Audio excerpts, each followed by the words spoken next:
Chers amis, je viens vous souhaiter de joyeuses fêtes de Pâques.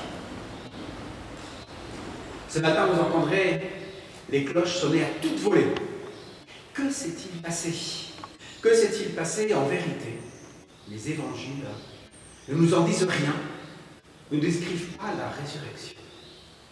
Mais là où l'évangile se tait, la liturgie parle. La liturgie va chercher dans l'Ancien Testament, va chercher dans toute la Sainte Écriture les mots pour dire l'indicible. Et la liturgie de la résurrection s'ouvre sur ces mots magnifiques. Resurrexit et adoxum tecum. Je suis ressuscité au Père et je suis avec toi. Oui, avant même que la résurrection nous soit manifestée aux saintes femmes, aux apôtres, aux disciples d'Emmaüs, et finalement à la chrétienté tout entière, la résurrection est d'abord un mystère d'amour entre le Père et le Fils. Un secret d'amour entre le Père et le Fils. Et pour ainsi dire, le tombeau est comme une chambre nuptiale, celle du mystère, on ne pénètre pas. Que se passe-t-il donc dans ce tombeau? Pour le comprendre, il faut revenir au tout début de la Sainte Écriture, à la Genèse, où on dit que Dieu avait formé Adam du limon et lui a insufflé un souffle de vie. Alors, Adam est devenu un vivant. Cette insufflation, c'est comme un baiser, le baiser du Père pour son Fils. Eh bien, c'est ça qui va se passer, c'est ça qui s'est passé ce matin et qu'annoncent les cloches à toute volée. Ce matin, le Christ était couché comme Adam, inerte comme l'argile, suite à la passion. Et le Père va lui donner un baiser sur le front, va lui redonner le souffle de la vie. Alors le Christ va se lever, résurrexit, et va regarder son Père. Je me suis levé, je suis ressuscité au Père, et je suis toujours avec vous. Oui, la résurrection, c'est d'abord un mystère d'amour pour le Père. Tu es mon Fils, aujourd'hui je t'ai engendré.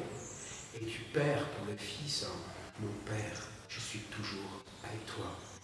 En effet, même si le Christ était mort, sa personne, qui est divine, la seconde personne de la Trinité, le Verbe, le Fils, n'a jamais cessé d'être avec le Père. Voilà ce mystère merveilleux que nous a caché le tombeau, que ne nous ont pas raconté les soldats qu'on a payés pour dire que le Christ avait été enlevé.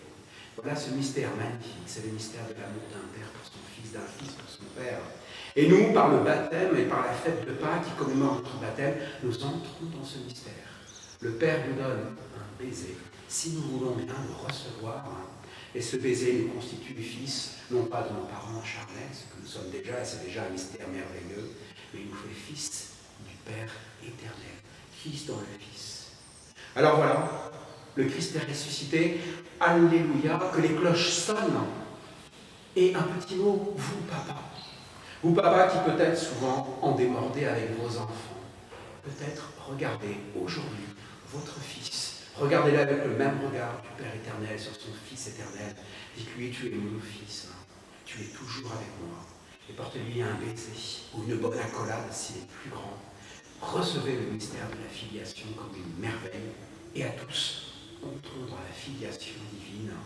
Levons-nous nous aussi, comme des ressuscités en ce matin de Pâques, au son des cloches, et entendons le Père nous dire à chacun, tu es mon fils, dans mon fils, tu es mon fils.